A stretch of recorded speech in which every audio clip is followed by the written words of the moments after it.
Our question reads, as most people spend a major part of their adult life at work, job satisfaction is an important element of individual well-being.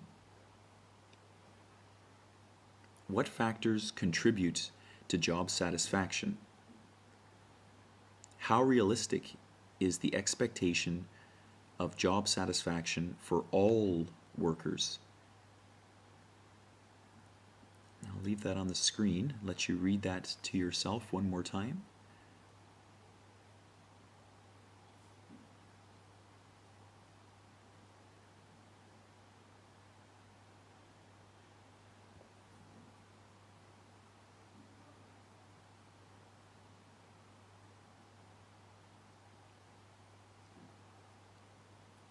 So basically we are going to be talking about the satisfaction or the fulfillment that people get from their job, and the question is asking us to list some factors that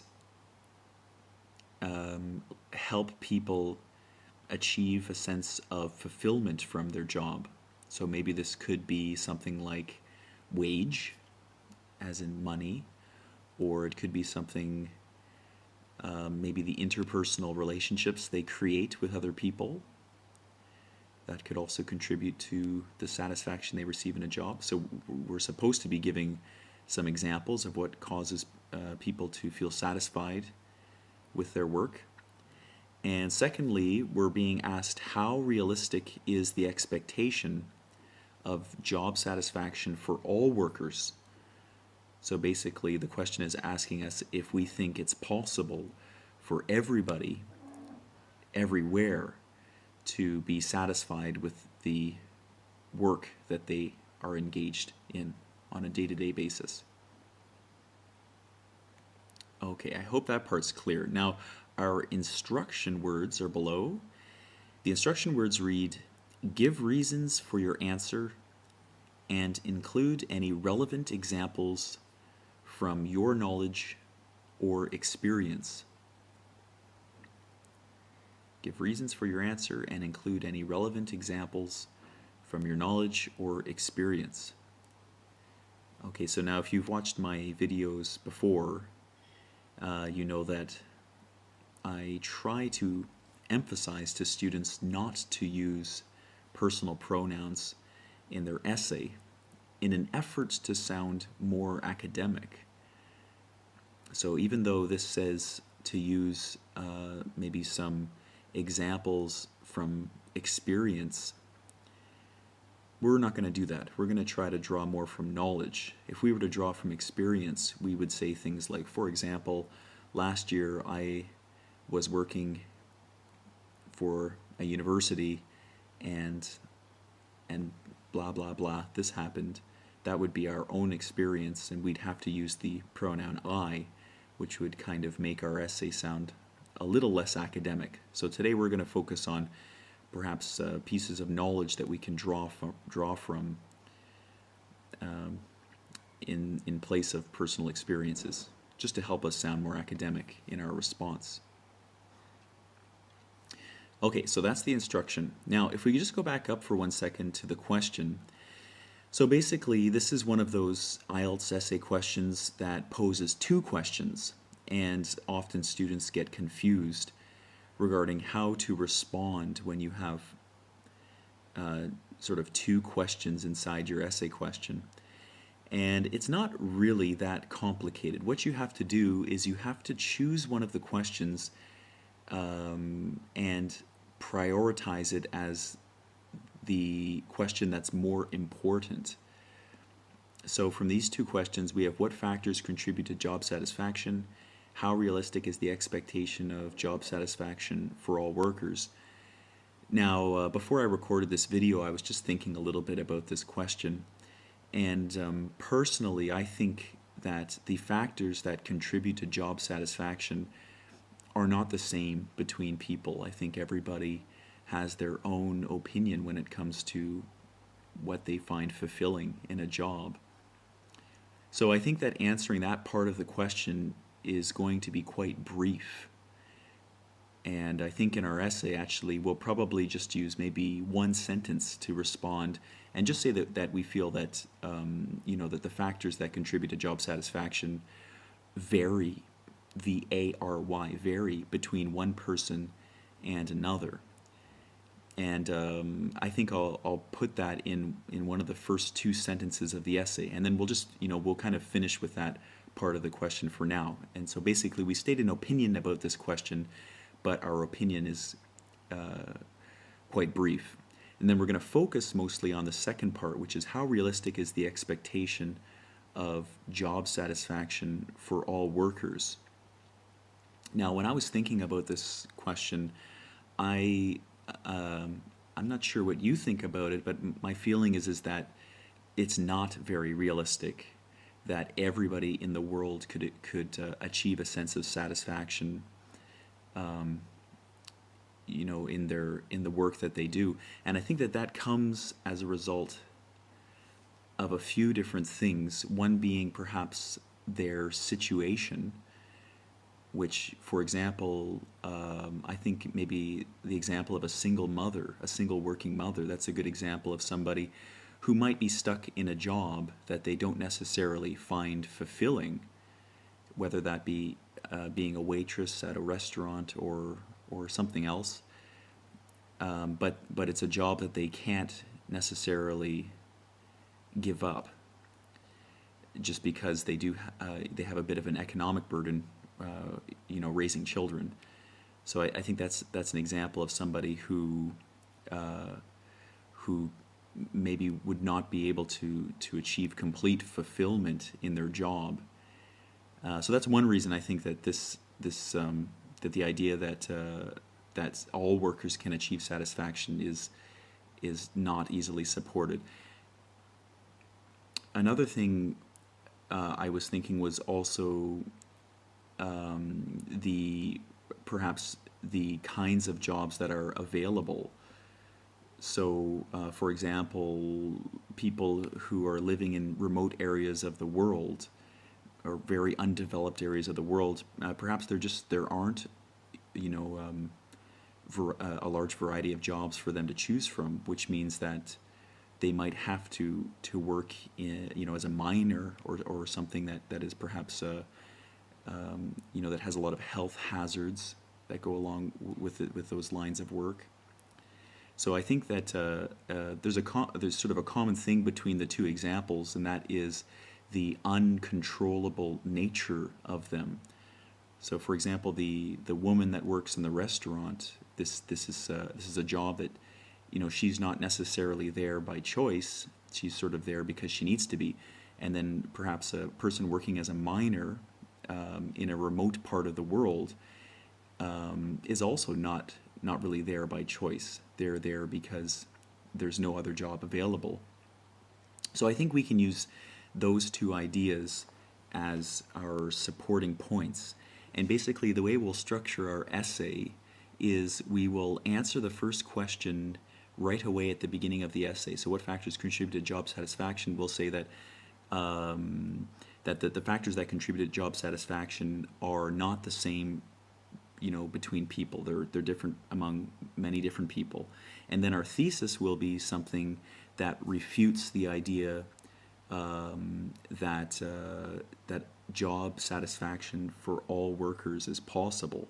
We're going to say that this is not something that is plausible. And then we'll use our two supporting paragraphs to talk about our two examples. My suggestion is we'll use the single mother working in a restaurant, perhaps, as our first example, and then the second example we'll choose perhaps a person working in a remote part of the world, working in some kind of work that they cannot control. Okay, so let's get to writing. Now, basically, before we've started writing, we already have a good idea about what we're going to say.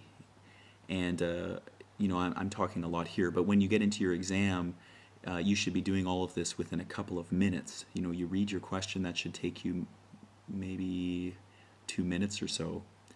at the most, and then you're kind of processing a plan in your head about how you're going to tackle the response, and then you just go, and then you just write it in the structure. As soon I mean, the hardest part is really thinking up what you're going to say, but as soon as you have it, like we have it now, then it's quite simple. You just have to punch in the sentences into the argument essay structure in this case, and your essay is finished. So let's start. So we might start by responding to the first question that we were given in that essay question, which asked about the factors that contribute to job satisfaction. So I'm going to say something like this. So the factors that make up or make a job fulfilling tend to vary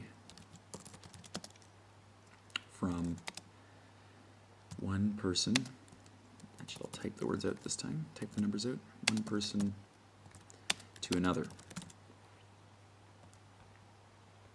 Okay, I'm just going to put in a page break.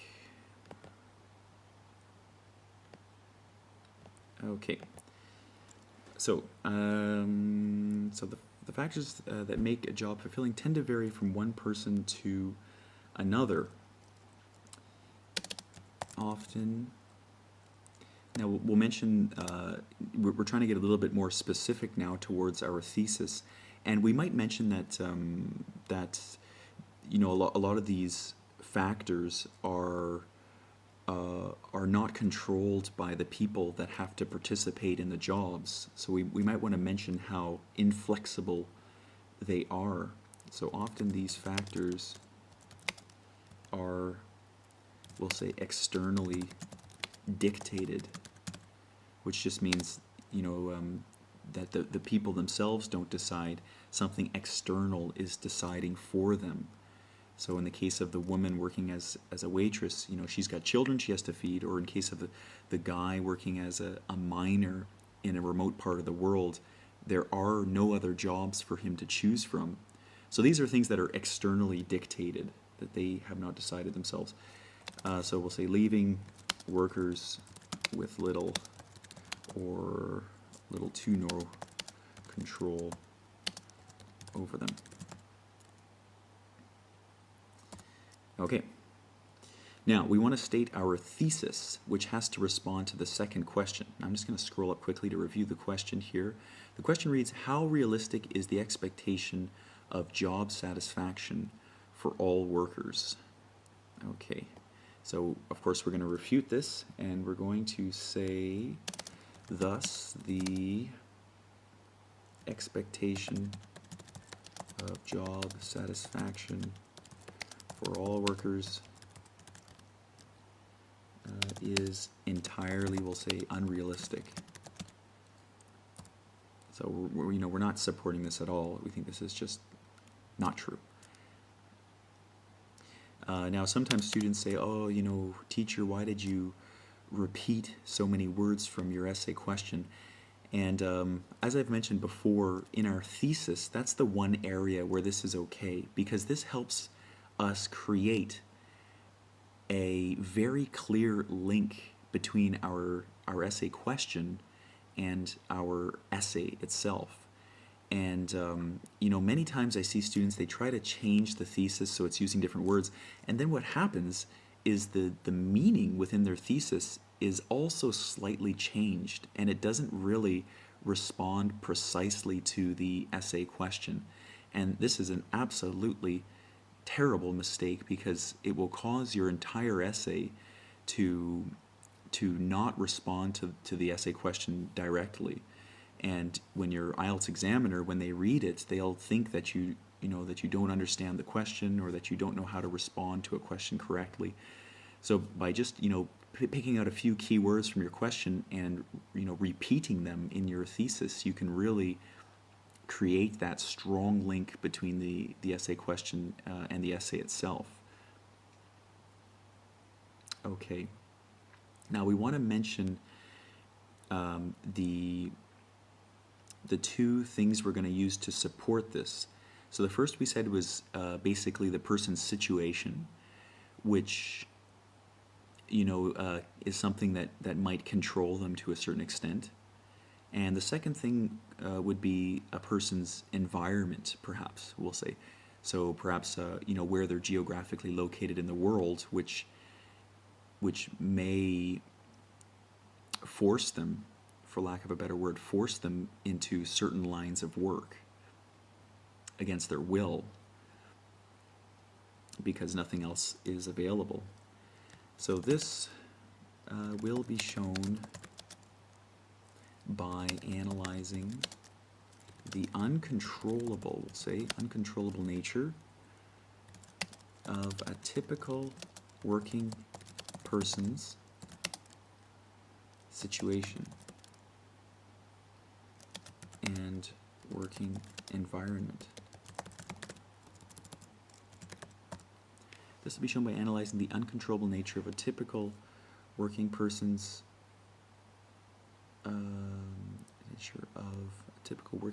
situation and working environment.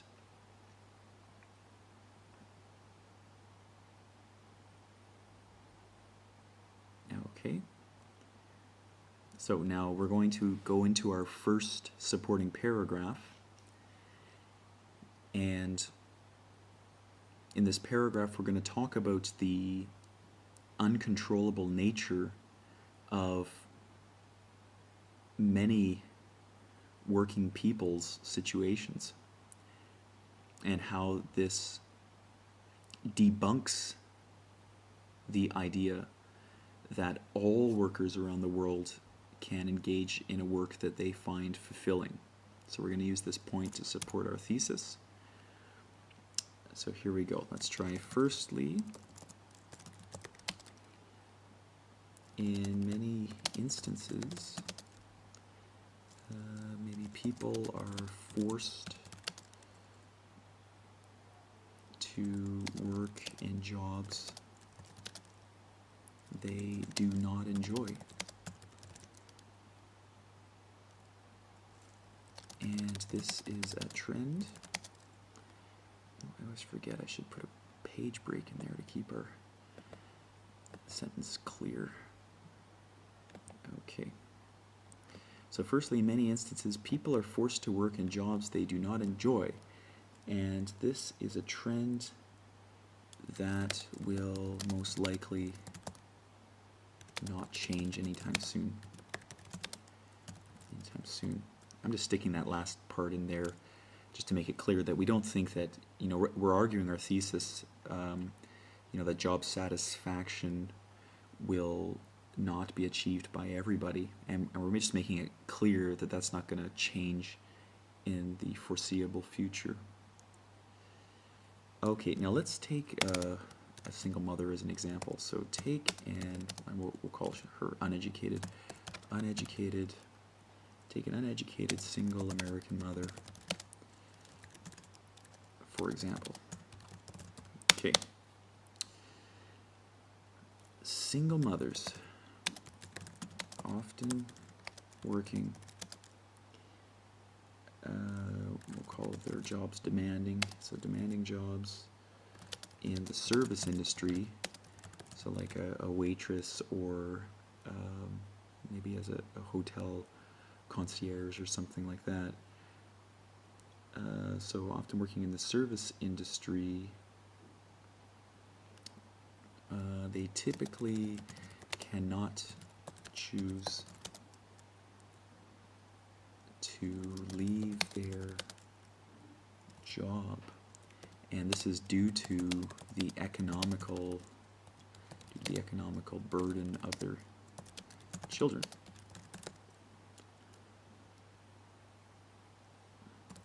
Okay, so if you want to just reread that sentence with me together. Single mothers, often working demanding jobs in the service industry, typically cannot choose to leave their job due to the economical burden of their children. So we just made it clear that, these women who perhaps under different circumstance might be able to to find a job that they find fulfilling, more fulfilling than something in the service industry, they can't do that because they're stuck in a situation that they can't really change very easily without disrupting the stability of their children's lives. So from this example, it's kind of clear that achieving job satisfaction for everybody is not going to happen. That's not an easy thing to accomplish. Okay, so this example shows that those working in unfulfilling jobs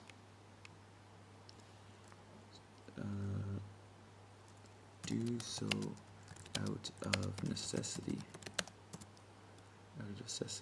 not choice. And actually, I think I'm going to change the wording here. This example shows that those working, we'll say many working in unfulfilling jobs do so out of necessity, not choice. Okay, so now we've linked this this example to the topic of this paragraph. Now we have to link this whole paragraph back to our thesis. So we want to show how this example proves that in the future that it will be impossible to give job satisfaction to everybody.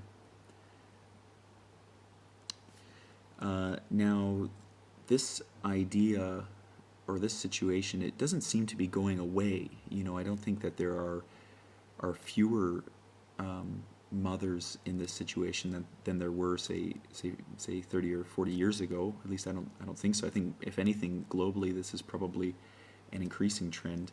So we'll just say that as scenarios such as this do not appear to be shrinking in number,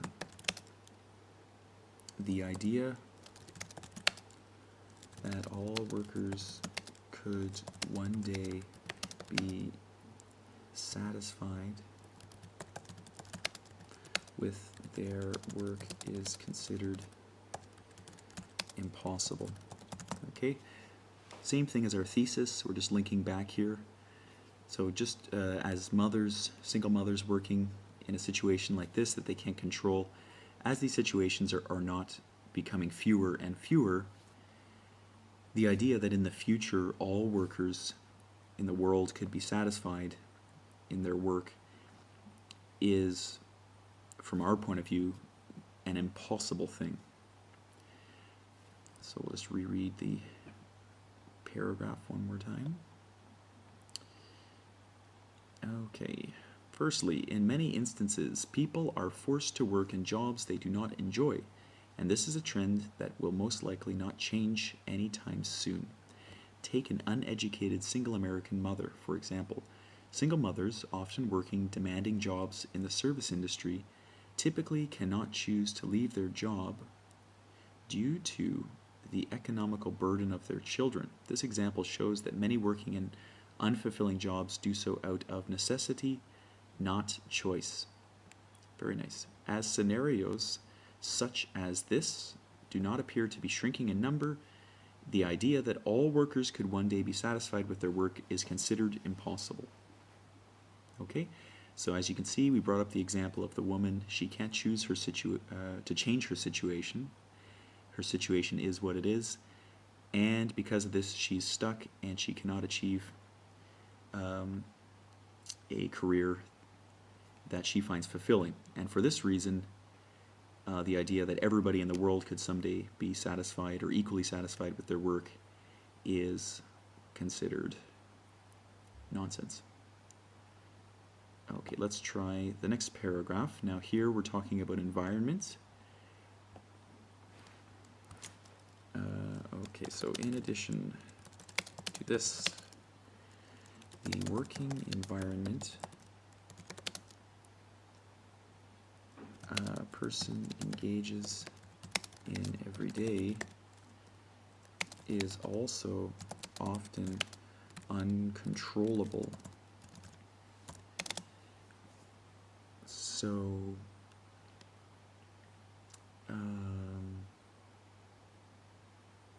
so we'll use our example of the minor. For instance, in very remote areas, and if remote's a new word, that just means very kind of far away from a large city. I think maybe in areas of, I mean, in Canada there's many remote areas, just areas that are not connected to lots of opportunity. So I think there are probably quite a few in India and China. Every country has remote areas, just areas that aren't really connected to bigger cities that provide chances. Okay, so in remote areas, we'll say of the globe. What is the globe? Often the sole work available is conducted under squalid. Squalid means very, not necessarily unclean, but very, not very high quality. Squalid would be something that's kind of, it would be difficult to accept, something that's maybe, you know, just difficult to accept, or somewhat dirty, I guess. Okay, so often the sole work available, the only work available, is conducted under squalid conditions. Okay, so and then we'll just stick in our example of mining jobs, such as mining jobs.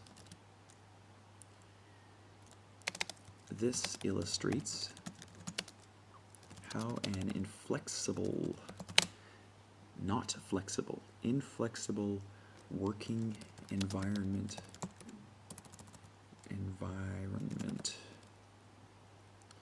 can significantly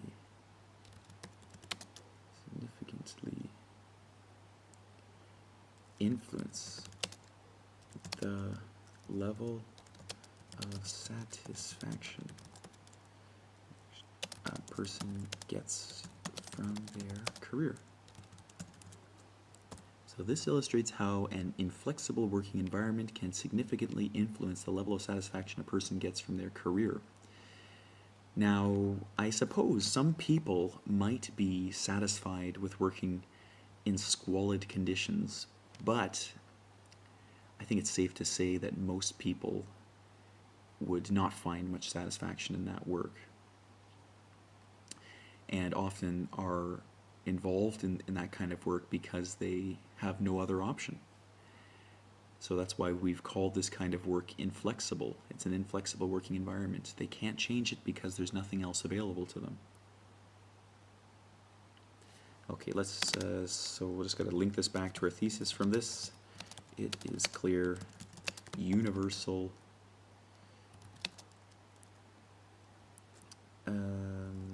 job satisfaction is an impossible goal to achieve.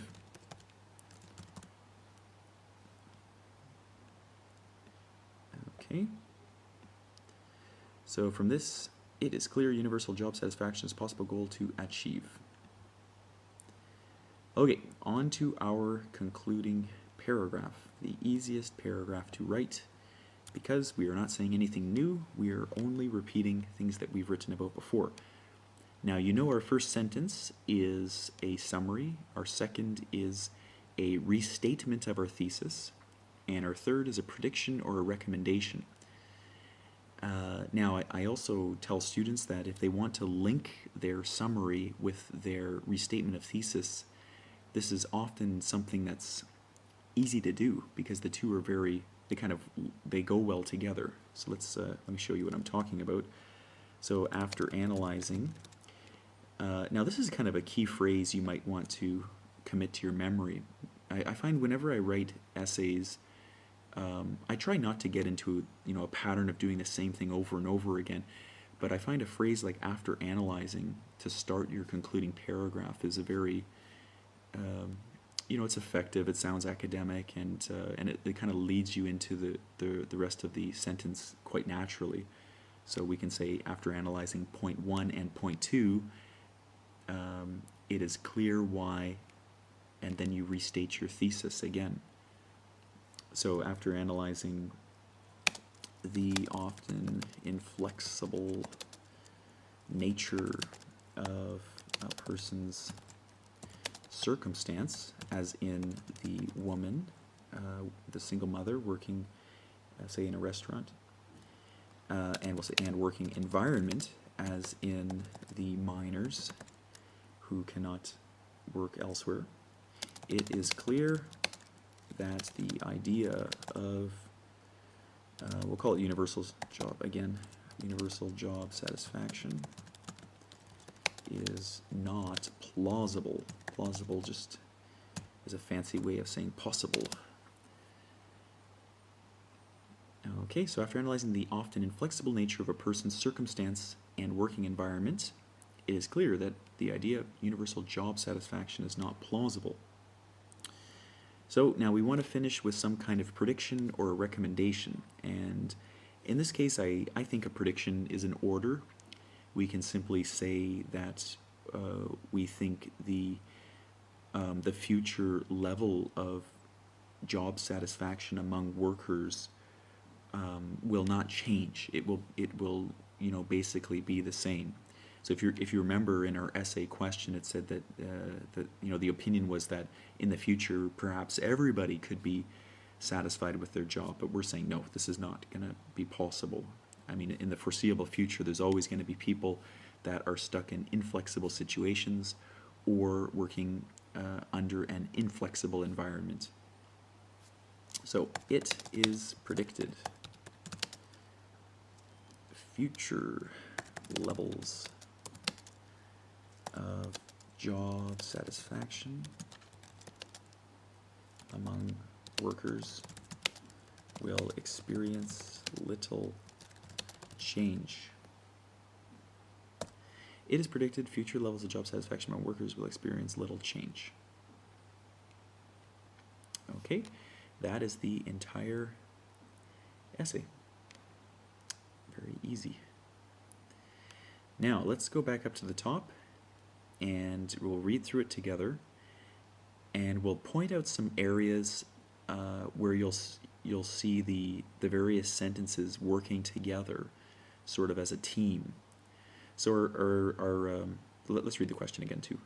So the question read, as most people spend a major part of their adult life at work, job satisfaction is an important element of individual well-being. What factors contribute to job satisfaction? How realistic is the expectation of job satisfaction for all workers? Give reasons for your answer and include any relevant examples from your knowledge or experience.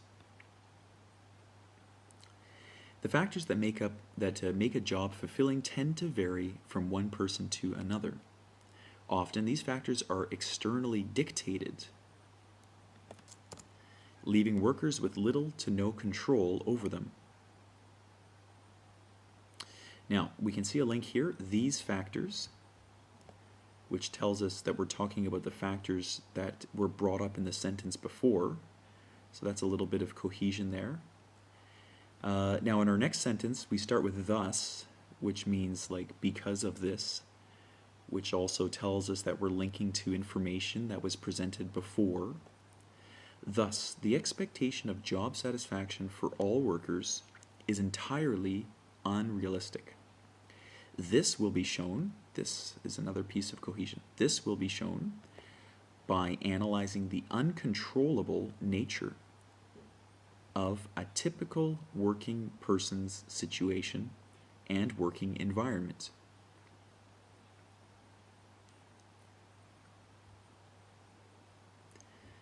Okay. Now let's continue on to our supporting paragraph 1. Firstly, in many instances, people are forced to work in jobs they do not enjoy and this is a trend that will most likely not change anytime soon. So, of course, the first word that we have is firstly, which tells the reader that this is a point that is being given to prove another idea. So above this we have our thesis. Here we have the first point that we're giving in support of that thesis. Now within the sentence we use the word this. This is referring to something that's within the same sentence. So this is a trend. What's the trend? We're talking about many instances people are forced to work in jobs they don't enjoy. All this stuff in blue here is summarized in the word this. Okay, take an uneducated single American mother, for example. Now here we're using kind of a pattern for giving an example that is not the standard for example, which you've probably seen in my other videos, also in your IELTS textbooks. So it's a kind of a fancy way to give an example. You might want to try it in some of your practice essays before your exam. Single mothers, often working demanding jobs in the service industry, typically cannot choose to leave their job due to the economical burden of their children. Burden just means kind of the weight or the responsibility that they have to take care of their kids. This example shows that many working in unfulfilling jobs do so out of necessity, not choice. So again, we have the word this example. We're referring to information from before this sentence. Next, as scenarios such as this do not appear to be shrinking in number, the idea that all workers could one day be satisfied with their work is considered impossible. Okay, the word this again refers to the example, and we say that examples like this are not getting smaller, they're not shrinking in number. The idea that all workers could one day be satisfied with their work is considered impossible. So here we have a reference to our thesis. So you can see this paragraph links back to our thesis, and it shows how it supports the thesis. Okay, next paragraph. In addition to this, once again, we're referring to the paragraph before, and we're saying we're going to give another point. The working environment a person engages in every day is also often uncontrollable. For instance, in remote areas of the globe, often the sole work available is conducted under squalid conditions, such as mining jobs. This illustrates, there's that word again, this illustrates how an inflexible working environment can significantly influence the level of satisfaction a person gets from their career.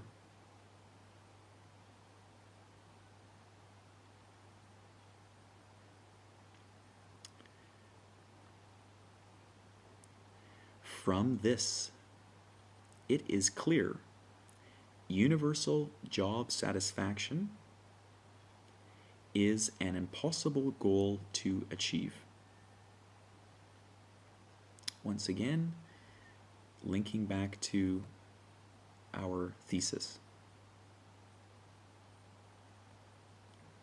Okay, on to our conclusion. After analyzing the often inflexible nature of a person's circumstance and working environment, so here we have inflexible nature of a person's circumstance and working environment. These two ideas in this sentence are a link back to the two paragraphs we talked about before. It is clear that the idea of universal job satisfaction is not plausible. It is predicted future levels of job satisfaction among workers will experience little change. Okay, so as you can see, many parts of the essay link to each other in different ways, sometimes at a sentence level, so linking to the sentence before. Sometimes they link at a paragraph level, so where we have the link between our first supporting paragraph and our second supporting paragraph. When we start with firstly and then we go on to say in addition to this, that's a link between those two paragraphs. And we have a link at the essay level, which is the link we provide from our supporting paragraph, the last sentence of our supporting paragraph, back to the thesis. That is a link that creates some cohesion between the entire essay. So the entire essay is working as one to prove that thesis. Okay, I hope that video was helpful. Thank you for listening.